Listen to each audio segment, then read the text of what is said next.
नमस्कार, कल्पना voice channel में आप सभी का स्वागत है। आज की हमारी कहानी है अतीत। ट्रेन ट्रेन तेजी से बजती हुई डोरबेल की आवाज़ सुनकर किचन में सब्जी छौंक रही आरती चौंक पड़ी। वह सोच रही थी कि इस समय कौन हो सकता है। इसी सोच में मगन वह दरवाजे की ओर तेज कदमों से आगे बढ़ दरवाज़ा खोला तो सामने डाकिया ने उसके हाथ में एक लिफाफा थमाया और चला गया। कुछ पल वो वहीं ठहरी और लिफाफे को एकटक देखती रही, फिर दरवाज़ा बंद कर लॉबी में रखे दीवान पर आकर बैठ गई। लिफाफा विवान के नाम का था। वह अब तक अपलक उसे लिफाफे को तक रही थी, असमंजस में पड़ रही थी कि इसे खोलूं या रात में स्वयं विवान ही आकर खोलेगा। आजकल विवान की डे शिफ्ट चल रही थी। विवान ने कॉल सेंटर की जॉब हाल में ही मजबूरी में ज्वाइन की थी। घर आते ही आजकल वो रोज गवर्नमेंट साइट्स को सर्च कर अपना रिज्यूम कहीं ना कहीं भेजता रहता ताकि उसे एक अच्छी जॉब ऑफर हो सके। इधर आरती भी विवान की इस जॉब से परेशान थी। इस कॉल सेंटर की नौकरी में जितनी मेहनत है उतना पैसा भी नहीं मिलता, लेकिन विवान का ये नौकरी करना वक्त का तगाजा था। उनकी जिंदगी में बेवक्त बरपा हुए तूफान के थपेड़ों की मार थी। उनकी व्यवस्था उनकी वजह से विवान को ये जॉब करनी पड़ी। आरती हर दिन हर पल अपने प्रभु से प्रार्थना करती कि हे प्रभु, मेरे विवान के कांटों जैसे जीवन को फूलों से भर दो, बाहर ला दो उसके सूखे जीवन में। मेरा क्या है भगवान, मेरा जीवन तो जैसे तैसे कट ही गया है। अब कोई इच्छा और चाह नहीं मुझे, किसी से कोई शिकायत भी नहीं प्रभु। किंतु हे प्रभु, मेरा विवान बेहद मासूम और बेगुनाह है, उसकी जिंदगी संवार दो। अच्छे बुरे विचारों के भंवर में फंसी आरती को इस बंद लिफाफे ने बहुत परेशान कर दिया था। आखिरकार उसने बेचैनी के कारण वो बंद लिफाफा खोल ही लिया।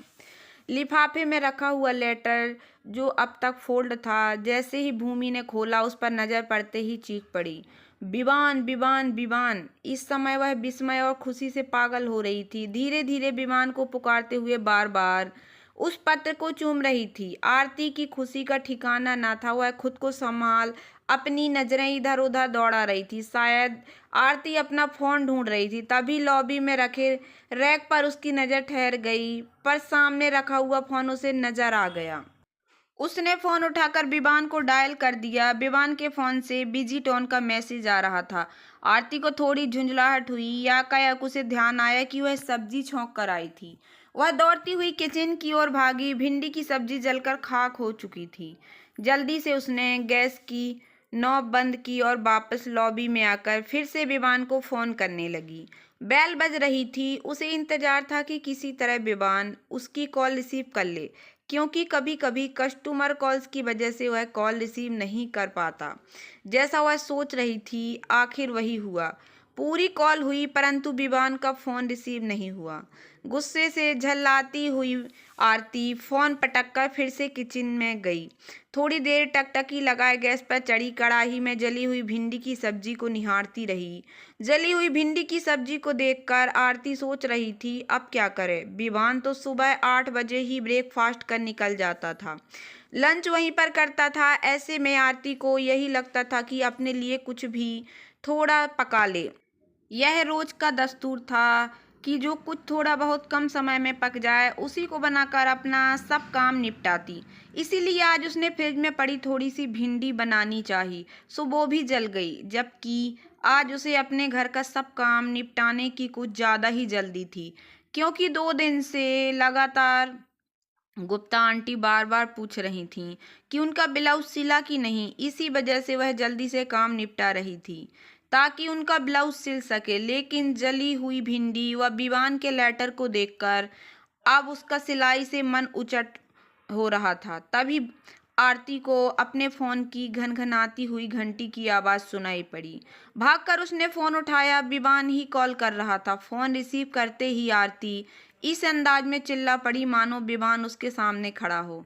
वह उसे फोन पर चिल्ला चिल्ला कर बता रही थी कि उसे इंडियन एयरलाइंस ने जॉब ऑफर की है। पूरे 4 लाख रुपए सालाना का पैकेज है। दूसरी ओर विवान फोन पर सब कुछ बिल्कुल शांत और सहज होकर सुन रहा था, किंतु उसे विश्वास नहीं हो रहा था। इस सब वह लगातार बोलती अपनी माँ को बस सुन रहा था। अभी तक उसने एक शब्द भी नहीं बोला था, सिर्फ आरती बोल रही थी। माय डियर कहती थी ना कि इस धरती पर जन्मा मेरा बेटा एक दिन आसमान का सफर जरूर तय करेगा। विवान, अब समय आ गया है, देखना तेरी मेहनत कैसे रंग लाएगी। अब वक्त तेरी अगुवाई को तैयार है मेरे राजा बेटा। विवान को लगा कि उसकी माँ तो थम ही नहीं रही, तो फोन पर सिर्फ इतना कहा कि ठीक है माँ, अब बस भी करो, घर आकर बात करेंगे, अभी मेरी कॉल्स आ रही है। ये कहकर उसने फोन काट दिया और अब आरती अपने फोन को ऐसे ताक रही थी जैसे उसमें उसे विवान सामने खड़ा नजर आ रहा हो। विवान ही आरती के जीवन की एकमात्र आस और उम्मीद है। विवान वह कड़ी है जिससे आरती की सांसों की डोर जुड़ी थी, उसी के इर्द गिर्द आरती की दुनिया बसती थी। 20 वर्ष का विवान उसका इकलौता बेटा है। वक्त के थपेड़ों ने उसे उम्र से ज्यादा बड़ा बना दिया है। ये वही विवान है जो लगातार बोलता, हंसता, हंसाता, अपनी धुन में मग्न, हमेशा सबको मोहित करता था। लेकिन अब वो विवान ना जाने कहाँ खो गया था। आज का विवान अब एकदम शांत, ठहरे हुए पानी की तरह था। समंदर जैसा ठहराव नजर आता था उसमें। उसकी खामोशी स्वयं में न जाने कितने प्रश्नों का उत्तर थी। उसको देखकर आरती का दिल रो देता, किंतु कोई चारा नहीं था। वह सब समझती, जानती थी। वक्त की खींची लकीरों के पार जाना कितना मुश्किल होता है। इन बातों से सिर्फ आरती ही नहीं, दोनों माँ बेटे अच्छी तरह परिचित थे। विवान, उसका लाडला इकलौता बेटा, अब बिल्कुल भी पहले जैसा नहीं रहा। अपने अंदाज, हिलोरे मारते तूफान को समेट कर वह स्वयं को सामान्य दिखाने की भरसक कोशिश करता। उसे अपनी माँ का कष्ट, उसकी आंखों से हर समय रिश्ते आंसू बर्दाश्त नहीं होते थे। इसलिए आरती भी यही जतन करती कि विवान के सामने नॉर्मल रह सके। आज आरती का समय काटे नहीं कट रहा था। वह बेसब्री से विवान का इंतजार कर रही थी। समय तो जैसे आज पहाड़ सा हो गया था। बार बार आरती की नजरें दीवार पर टंगी घड़ी में जाकर टिक जाती, जो अभी केवल 6 बजा रही थी, जबकि विवान की ड्यूटी 8 बजे खत्म होती है। पूरा दिन यूं ही गुजर गया। आरती का किसी काम में दिल नहीं लग रहा था, इसलिए वह कमरे में करीने से रखी चीजों को पुनः ठीक ठाक करने जुट गई। आरती इस वक्त अपनी बेचैनी को कम करने के लिए खुद को किसी न किसी काम में व्यस्त रखना चाह रही थी। कमरे से अब वह किचन की ओर बढ़ी, सोच रही थी कि विवान के आने से पहले खाना बनाकर सब काम निपटा ले। यही सोचते हुए उसने खाना बनाकर किचन की साफ सफाई के काम भी पूरे कर लिए। किचन से बाहर आते ही उसकी नज़र फिर घड़ी से जा टकराई। इस वक्त रात के 8 बज रहे थे। उसने समय देखते हुए चैन की सांस ली कि अब कुछ पलों में ही विवान आता होगा और वो अपना जॉब ऑफर लेटर देखकर बहुत खुश होगा। जिस जॉब की उसे आस थी वो उसे मिल गई थी। भगवान ने उसकी प्रार्थना सुन ली थी। वक्त करवट ले रहा था। उसकी जिंदगी में बवंडर मचाता तूफान अब थम रहा था। जब भी आरती फुर्सत के पलों में अकेली होती या बहुत बेचैन होती, उन लम्हों में सिर्फ अपने प्रभु से ये प्रार्थना करती कि हे भगवान, मेरा चाहे कुछ भी हाल करो, लेकिन मेरे बच्चे का जीवन संवार दो, खुशियां ही खुशियां उसकी झोली में डाल दो। ईश्वर, मेरे विवान को संभाल दो, बहुत टूट चुका है अंदर से। आरती आज स्वयं को धन्य समझ रही थी। ईश्वर ने उसकी प्रार्थना सुन ली थी। आशीर्वाद से आज बहुत खुश थी। तभी डोरबेल टिन टिन कर एक लंबी सी रेखा खींचती आवाज के साथ घनघना कर बजती है। इस आवाज से आरती परिचित थी। दौड़कर उसने दरवाजा खोला। दरवाजा खोलते ही विवान जैसे ही अंदर आया, आरती ने उसे सीने से लगा लिया। आरती जब बहुत इमोशनल होती है तो ऐसा ही करती है। विवान भी उतना ही मासूम और निश्चल सा बना अपनी माँ के सीने से लगा। उसके स्नेहल स्पर्श की सुखद अनुभूति का आनंद ले रहा था। जब भी वो अपनी माँ के सीने से लगता, अपने को बहुत स्ट्रांग महसूस करता था। आरती जैसे ही परे हटी, दोनों ही भाव विभोर हुए, एक दूसरे को कुछ क्षण तक अपलक निहारते रहे। फिर आरती ही बोल पड़ी, मैं कहती थी ना बेटू, भगवान के घर देर है अंधेर नहीं। ईश्वर बड़ा दयालु है और न्याय प्रिय है। वो हम पर एक न एक दिन जरूर दया करेगा। भगवान अच्छे लोगों की कड़ी परीक्षा जरूर लेता है, पर उसकी परीक्षा में जो खरा उतरता है वह उसे फिर इम्तिहान खत्म होने के बाद छप्पड़ फाड़ देता भी है। विवान, मेरे बच्चे, आज से तेरा इम्तिहान खत्म। विवान आरती की बातों को ध्यान से सुनता रहा और भावुक होकर इतना ही बोल सका, हाँ माँ, ये कहते हुए पुनः आरती के गले लग गया। माँ के इस क्षण स्नेह आलिंगन में उसका धैर्य टूट गया, गला रुंध गया। अब माँ बेटे दोनों की आंखों से आंसुओं की झड़ी लग गई। आरती की आंखों में जो आंसू सुबह से बादलों की तरह उमड़ घुमड़ रहे थे, वही बादल अब जोरदार पिघल कर बरस पड़े। दोनों एक दूसरे के गले लगे हुए बहुत देर तक रोते रहे। वर्तमान की खुशी को साझा करते करते दोनों अतीत के महासागर में डूब गए। आज आरती के सब्र का बांध टूटकर बिखर गया था। पल भर को दोनों की खुशी काफूर हो गई। माँ की हालत देख विमान ने अपने जज्बातों को काबू कर खुद को संभाला और माँ को पकड़कर वहीं दीवान पर बैठा दिया। स्वयं आरती पैरों के नीचे बिछी कालीन पर बैठ गया। विवान अपनी माँ आरती के कदमों के नीचे बैठा बहुत भावुक हो रहा था। उसने आरती के पैर पकड़ लिए और अपना माथा टेक दिया। 2 वर्ष पूर्व दोनों के जीवन में जो तूफान आया था, उससे आहत जरूर हुए थे माँ बेटे, पर हारे नहीं थे। दोनों ही उस तूफान को अपने अंतर मन में दबाए तूफान के भंवर जाल में फंसे उससे पार निकलने की भरसक कोशिश कर रहे थे। विवान का एकमात्र सहारा थी आरती, और आरती की बस एकमात्र पूंजी उसका बेटा विवान था। दोनों एक दूसरे के सामने खुद को सामान्य दिखाने का प्रयास करते। विवान माँ की खातिर हमेशा शांत रहता और आरती को विवान के भविष्य की चिंता ने पत्थर की शिला बना दिया था। कभी कभी इस समय से हारे दोनों को देखकर महसूस होता कि वर्तमान से भागना चाहते हैं, पर समझदार थे।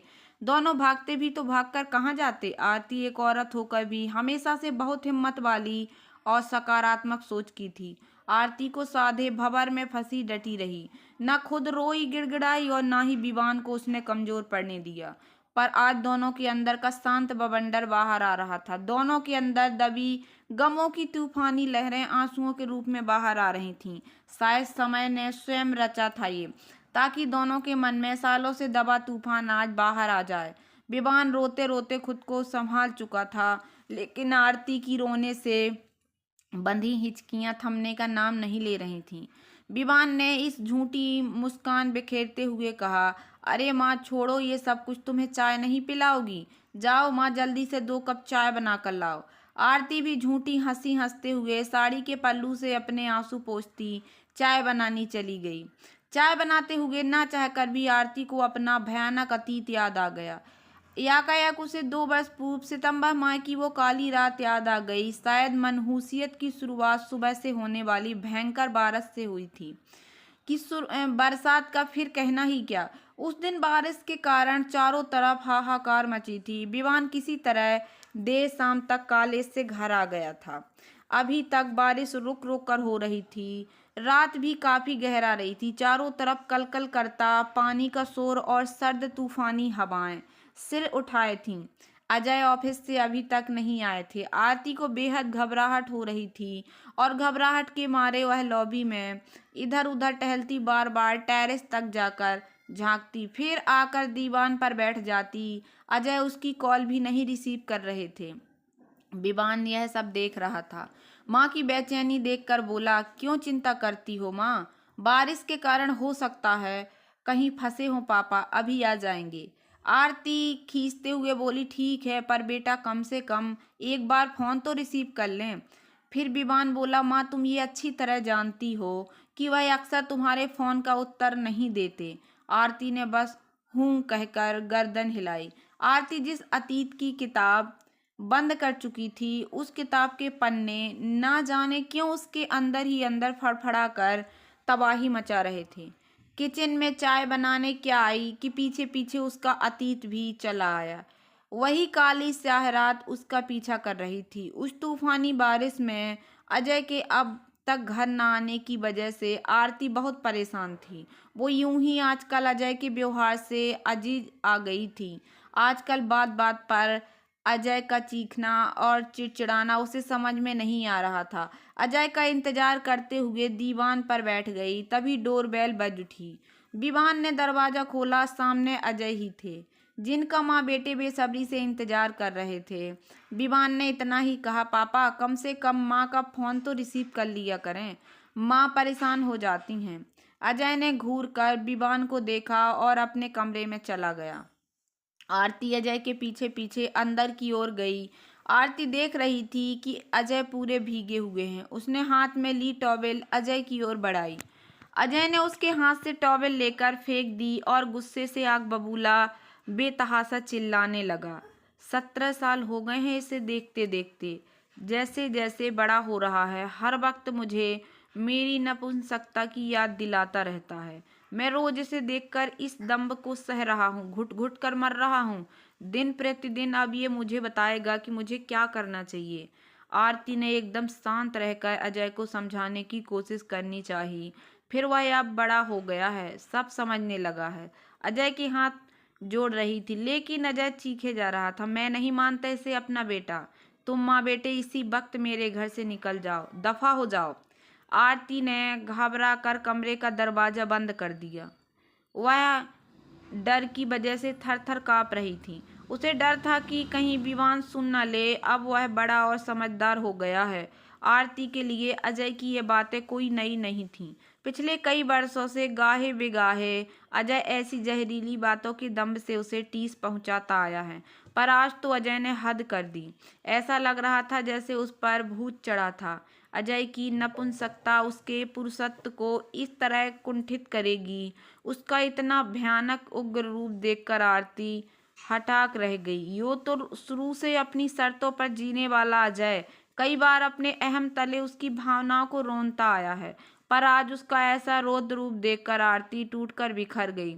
विवान को उसने अपना बेटा मानने से इनकार कर दिया। इन्हीं ख्यालों में खोई आरती की तंद्रा चाय में उबाल आने और विवान की आवाज से टूटी। अरे माँ, क्या बनाने लगी? मैंने तो सिर्फ चाय बनाकर लाने को कहा था। आरती की आंखों से अब भी आंसुओं की बरसात हो रही थी। उस भयानक क्षण को याद कर आरती कांप रही थी। उसने जल्दी से चाय छानी और आंसुओं से सराबोर चेहरे को अपनी साड़ी के पल्लू से पोंछती हुई विवान के पास वही दीवान पर बैठ गई। विवान ने एक हाथ से चाय का कप उठाया। उसके दूसरे हाथ में वही लेटर था जिसे वो बार बार उलट पलट कर देखता जा रहा था। आरती भी बस उसे एकटक निहार रही थी। दोनों बिना बोले खामोशी से चाय पीने लगे। या का एक विमान अपने कमरे की ओर उठकर चला गया। आरती अच्छी तरह जानती थी वह बचपन से जब वह अपसेट होता है या चिंतित होता है तो अकेले रहना चाहता है। विमान अपने कमरे में जा चुका था। आरती वहीं दीवान में बैठी रही। उसको भी चैन कहाँ था। उसका अतीत उसके पीछे लगा था। आज भी वो रात वही ठहर गई थी। उस दिन अजय के हंगामे और कमरे से उसे धकियाने के बाद वो बाहर आई तो सामने विवान खड़ा था। अब वो आरती के दोनों कंधे पकड़कर चिल्ला रहा था। कितने दरवाजे बंद करोगी माँ? पापा की और मेरे प्रति नफरत बर्पा करने की बजाय का कोई न कोई दरवाजा या खिड़की खुल ही जाएंगी। कहाँ तक छुपाओगी माँ? मैं बचपन से उनकी अनदेखी नफरत झेल रहा हूँ, पर आज जान सका कि सच क्या है। विवान बिफर पड़ा था उस दिन। अगर वो मेरे पापा नहीं है तो कौन है मेरे पापा? विवान की बुरी तरह से आरती को झंझोड़ रहा था। आरती पत्थर की शिला बनी विवान को तक रही थी। उसकी आंखों से खून के आंसू रिस रहे थे। अभी भी चिल्ला रहा था, कुछ तो बोलो मुझे, आज अभी पूरा सच बताओ ना माँ। मेरी माँ, वह भी रो रहा था, चीख रहा था, पागलों सा। मेरी माँ, मुझे सच बता दो, तुमने मुझे और पापा को धोखे में क्यों रखा? विवान के सवालों से आहत आरती भी अब पागलों सी चीख रही थी। इस समय उसकी आत्मा उसे कचोट रही थी। वो विवान को पकड़कर चिल्लाई, धोखा? मैंने धोखा किया है? हे प्रभु, किसने धोखा किया है? बताओ इसको, बताओ, ईश्वर न्याय करो। आरती के चिल्लाने की आवाज सुनकर अजय बाहर आकर गुस्से से बेकाबू होकर चीखने लगा, मेरे घर से दफा हो जाओ। तुम दोनों जाओ सड़क में चिल्ला चिल्ला कर अपने बेटे और सबको बता दो कि मैं नपुंसक था, मैं बच्चा पैदा नहीं कर सकता था। इसलिए तूने। अजय का इतना भद्दा और कुरूप रूप देखकर आरती सकदे में आ गई। या का यज्ञ विमान को क्या सूझी कि उसने आरती का हाथ पकड़ा और बाहर निकल गया। बरसात की उस काली रात में लगभग 11 बजे दोनों माँ बेटे बरसते पानी में भीगते हुए एक छत की तलाश कर रहे थे। कहाँ जाएं, क्या करें? घर से निकलने के बाद दोनों यही सोच रहे थे। विवान ने निकलते वक्त उसे पर्स के अलावा कुछ लेने नहीं दिया था। उस घर के साथ उसकी हर चीज को ठोकर मार कर आ गया था। बारिश में भीगते हुए उस रात दोनों ही चलते चलते थक कर चूर हो गए थे। फिर कहीं मिले एक रैन बसेरे में दोनों ने पनाह ली और वहीं भूखे प्यासे पूरी रात गुजारी। रैन बसेरे के एक कोने में दोनों ने पूरी रात गुजारी। विमान की झपकी लग गई थी, पर आरती सारी रात नहीं सो सकी। पूरी रात जगकर अतीत की स्याही सफेद परछाइयों के पीछे भागती रही। उसने सोच लिया था कि सुबह होते ही उस बुटीक में जाकर बात करेगी, जो बहुत दिन से उसको काम पर बुला रही थी। एमए बीएड आरती की शादी जब अजय से हुई, वह एक प्राइमरी स्कूल में सर्विस करती थी। अजय को आरती से अलग रहकर नौकरी करना पसंद नहीं था, इसलिए उसने अजय के कहने से नौकरी छोड़ दी थी। आरती सिलाई कढ़ाई में भी बहुत दक्ष थी। शादी के 4 साल बाद तक बच्चे न होने पर अपने फुर्सत के समय को गुजारने और दिल्ली जैसी जगह एक अपना घर बनाने की लालसा में अजय ने मान मनुहार कर घर पर ही लेडीज कपड़ों की सिलाई शुरू कर दी। अजय ने छोटे भाई को बिजनेस करवाने हेतु अपनी सैलरी से लोन ले रखा था, इसलिए तनख्वाह से एक मुक्त रकम लोन की किस्त के लिए कट जाती, जिसमें मकान लेने का सपना पूरा करना तो दूर, महीने भर कर राशन फ्लैट का किराया देना भी दूभर होता। दिल्ली में अपने आशियाने का ख्वाब संजोए आरती ने अपनी सिलाई के हुनर से चंद दिनों में ही नाम कमा लिया। पूरी कॉलोनी में आरती अपनी सिलाई और ड्रेस डिजाइनिंग के लिए मशहूर हो गई थी। तभी एक दिन मार्केट के पास शॉपिंग करते समय उसकी मुलाकात बुटीक की मालकिन पंजाबन आंटी से हुई। उन्होंने आरती अपने साथ काम करने का ऑफर दिया, लेकिन दम्भी अजय को यह स्वीकार नहीं था कि आरती बाहर जाकर काम करे। आरती मेहनत और लगन से घर पर ही सिलाई करती रही। आरती की समझदारी और अजय के सहयोग से दोनों एक छोटा सा अपना फ्लैट खरीद लिया। आरती का अपना घर होने का सपना पूरा हो गया था। उसी घर से आज अजय ने कितनी आसानी से उसे बाहर निकाल दिया। आरती को आज एहसास हो रहा था कि अपना सर्वस्व अर्पित करने के बाद भी अजय ने ये सिला दिया।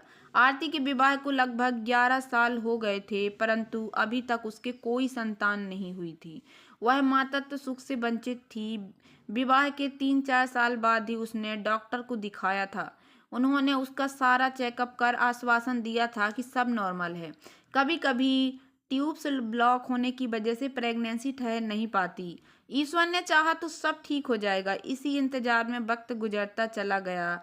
अब आरती की भी आस टूटने लगी थी। इस विषय पर अजय से कुछ कहती तो वह पागलों की तरह बिफर पड़ता। धीरे धीरे आरती ने इस विषय पर अजय से बात करना ही बंद कर दी। अजय अब कुछ ज्यादा ही शराब पीने लगा था। उसने शायद स्वयं को शराब के नशे में इसलिए चूर कर लिया था कि वो अपने बे औलाद होने के दुख को भुला रहा था। मातृत्व सुख की असीम चाह हर औरत को कचोटती है, इसलिए एक दिन अजय ने आरती ने अपना चेकअप करवाने की गुजारिश की, लेकिन अजय के पुरुषत्व को ये मंजूर न था। उसने आरती से इस विषय पर बातचीत करने की मनाही कर दी। अजय के व्यवहार से आहत आरती ने अब निसंतान होना ईश्वर की इच्छा जानकर खुद को शांत कर लिया। कभी बच्चों को इधर उधर खेलने देखती तो उसका मन मचल जाता। उसका ये दर्द बांटने वाला कोई न था। यूं ही अकेले घुट घुट कर रोती और रोते रोते स्वयं को ही समझा भी लेती। आरती अतीत में डूबती उतरती उस रात को याद करती जब आधी रात से अधिक गुजर जाने के बाद उसका फोन एक लंबी घंटी की आवाज से घनघना रहा था। आरती समझ गई थी कि यह घर निश्चित रूप से उस घर से आया होगा। आरती के फोन रिसीव करते ही माँ की आवाज उसके कानों में पड़ी। आरती बेटा बधाई हो, तू मासी बन गई। मनीषा ने बेटी को जन्म दिया है। सीजर से बच्चा होने के कारण उसकी हालत नाजुक है, उसके लिए प्रार्थना करना बेटा। मनीषा आरती से उम्र में बहुत छोटी थी। अभी पिछले वर्ष ही उसकी शादी हुई थी। उसकी ससुराल भी बस क्या कहना। अभी कुछ दिन पहले ही मनीषा ने आरती से फोन पर बात की थी कि रो रही थी कि रोते रोते उसने कहा दीदी अगर मुझे कुछ हो जाए तो मेरे बच्चे को तुम पालना। आज जब माँ ने मनीषा की हालत नाजुक बताई तो आरती का दिल तड़प उठा। उसने अपनी दोनों छोटी बहनों रिया और मनीषा को माँ की तरह पाला पोसा है। रिया की पैदाइश के बाद से ही माँ बहुत बीमार रहने लगी। घर का पूरा भार आरती पर था, इसलिए जब उसने मनीषा की तबीयत का सुना तो बेचैन हो गई। उसकी बेबसी थी कि वहां पहुंच नहीं सकती थी, क्योंकि इतनी दूर थी कि जाना आसान नहीं था। वह इस समय बस उसके लिए प्रार्थना कर सकती थी और वही कर रही थी। आरती प्रार्थनारत थी, तभी फिर फोन बजने लगा। आरती ने पलक कर फोन उठाया। दूर तरफ से अब की बार बड़े भैया की आवाज़ थी। आरती, मनीषा को होश आ गया है, बिल्कुल ठीक है, तुम परेशान मत होना। आरती ने फोन रिसीवर रख दिया और वहीं लॉबी में तेज तेज कदमों से चहलकदमी करने लगी। थोड़ी देर में टहलते हुए वही पास रखे स्टूल में आंखें बंद कर बैठ गई। न जाने इस समय उसके दिमाग में क्या मंथन चल रहा था। फिर वो अपने कमरे में चली गई। अजय आराम से नशे में चूर सो रहे थे। सुबह आरती जल्दी जल्दी काम निपटा रही थी। रात से लेकर अब तक उसकी हालत देखकर लग रहा था कि वह गुजरी हुई रात की बेचैनी और मंथन के बाद कोई दृढ़ निश्चय ले चुकी है। काम से फारिग हो आरती सीधे बाथरूम गई और थोड़ी ही देर में वो नहा धोकर तैयार थी। उसने तैयार होकर घर से निकलने से पहले अजय को फोन पर बताया कि वह डॉक्टर खन्ना आंटी के यहाँ जा रही है। अत्यंत फुर्ती के साथ वह लिफ्ट की ओर बढ़ी, ग्राउंड फ्लोर का बटन पुश किया और तुरंत नीचे आ गई। इस वक्त आरती पूरी दृढ़ता के साथ डग भरती हुई डॉक्टर खन्ना के क्लिनिक की ओर बढ़ रही थी।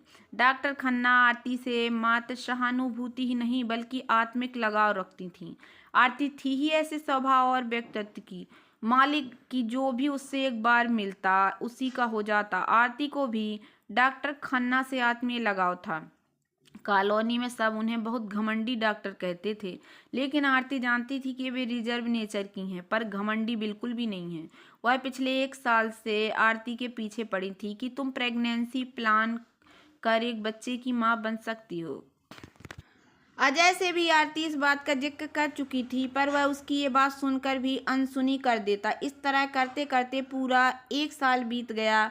वो डॉक्टर खन्ना के पास पहुंच गई थी और थोड़ी देर बाद चेहरे पर मुस्कान बिखेरती उनके क्लिनिक से पूरे आत्मविश्वास के साथ बाहर आ रही थी।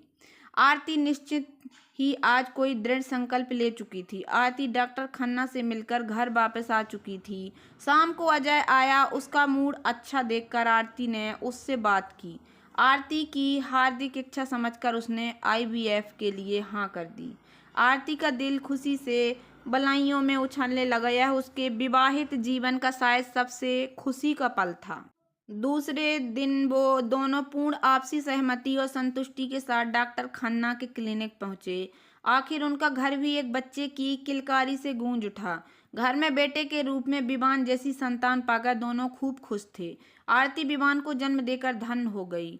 वो अब पहले से ज्यादा अजय के प्रति समर्पित हो गई। अजय ने ही अपने बेटे का नाम सुझाया। आरती ने ज्यादा विवान को अजय ने लाड़ किया। वो उसकी हर इच्छा तत्परता से पूरी करता। आरती को तो जैसे पंख लग गए। जैसे जैसे नन्हा विवान बड़ा हो रहा था वैसे वैसे उसकी शरारतें भी बढ़ रही थीं। अपनी मोहिनी तोतली बात से सबके मन को हर्षाता। विवान अब पूरे 4 साल का हो गया था। अजय ने विवान का सबसे अच्छे स्कूल में दाखिला करवाया। प्रिंसिपल के द्वारा पिता का नाम पूछते ही पहली बार अजय ने एक ठंडी सांस भरी। उस वक्त उसके चेहरे में आरती ने पहली बार एक अजीब सी कसक देखी थी। तभी आरती ने पहली बार महसूस किया था कि शायद विवान को देखकर अजय का पुरुषत्व उसे कचोटता रहता है। उस दिन वो डर गई थी किसी अनहोनी की आहट से। धीरे धीरे वक्त खिसक रहा था। इधर कुछ दिनों से आरती महसूस कर रही थी कि अक्सर अजय का व्यवहार कभी उसके प्रति तो कभी विवान के प्रति रूखा हो जा रहा है। आज उसे याद आ रहा था वह पल जब विवान की 11वीं वर्षगांठ अजय ने एक बहुत बड़े होटल में अरेंज करवाई थी। आरती रेड कलर की शिफॉन की साड़ी पहनकर जैसे ही बाहर आई, विवान उसे देखते ही बोला, mama you are looking very smart, pretty and beautiful. फिर अजय की ओर इशारा करते हुए बोला, you are very lucky person पापा कि मेरी स्वीट मम्मा आपकी वाइफ हैं। विवान की मासूमियत भरी बातें सुनकर वहां उपस्थित लोग बेतहाशा हंस पड़े, पर शायद अजय को अच्छा नहीं लगा। उसने बेहद व्यंग्यात्मक अंदाज में कहा, हाँ हाँ बेटा, वो तुम्हारी माँ है, मैं तुम्हारा कोई नहीं। अजय के व्यंग बाण आरती के दिल को अंदर तक भेद गए। अक्सर अजय अपनी ऐसी व्यंग्यात्मक बातों के दम से आरती को आहत करता, पर आरती एकदम शांत रहती, उसकी जवाब देने की आदत नहीं थी। जब जितना ज्यादा कांटे सा कुछ चुभता तब उतनी ही खामोश और ठहरे हुए पानी की तरह ठहर सी जाती। अब अजय का रौद्र रूप बढ़ता जा रहा था। अपने व्यंग बाण दोनों माँ बेटे पर छोड़ता ही रहता। शायद वो आरती के धैर्य की परीक्षा ले रहा था, या बड़े होते ही विमान का अस्तित्व उसे बर्दाश्त नहीं हो रहा था, सो वो लड़ाई के बहाने ही तलाशता रहता था, शायद उन दोनों को अपनी नज़रों और जिंदगी से दूर करने के लिए। उस काली रात को उसने अपनी इच्छा पूरी कर ली। वो तब भी अपमान का घूंट पीकर शांत रही, लेकिन विमान सब कुछ सुनकर सह नहीं सका। आज उनके नसीब में घर से निकाले जाने और इस रैन बसेरे में टिकना लिखा ही था। इन्हीं सब बातों को याद करते हुए उसने रैन बसेरे में अपने जीवन की वो स्याह काली रात जागकर ही गुजारी। एक जोड़े से माँ बेटे एक पर्स के साथ पहाड़ सी जिंदगी कैसे गुजारेंगे, यही सोचकर परेशान थे। सुबह होते ही उसने भैया को फोन पर सब बताया और भैया उसे लेने आ गए। इस तरह वह विमान के साथ मायके आ गई। आखिर कब तक मायके में रहती। इधर विवान के आखिरी सेमेस्टर के एग्जाम होने के, इसलिए आरती बुटीक वाली आंटी के सहारे उनके दिए एक छोटे से कमरे में आ गई। फाइनल ईयर होते ही विमान को एक कॉल सेंटर में नौकरी मिल गई। माँ बेटे की जिंदगी की गाड़ी धीरे धीरे ही सही पर चल पड़ी थी, किंतु आरती सोच रही थी कि प्रभु ने सब्र का फल इस इंडिया की जॉब के रूप में दे दिया। शायद यही जॉब आरती और विवान के जीवन के संघर्षों की ढलान थी। तो दोस्तों, कैसी लगी आप लोगों को मेरी ये कहानी? अगर कहानी पसंद आई हो तो प्लीज़ मेरे वीडियो को लाइक कर देना। चैनल पर नए आए हो तो प्लीज़ सब्सक्राइब कर लेना और ज़्यादा से ज़्यादा शेयर करना। धन्यवाद दोस्तों।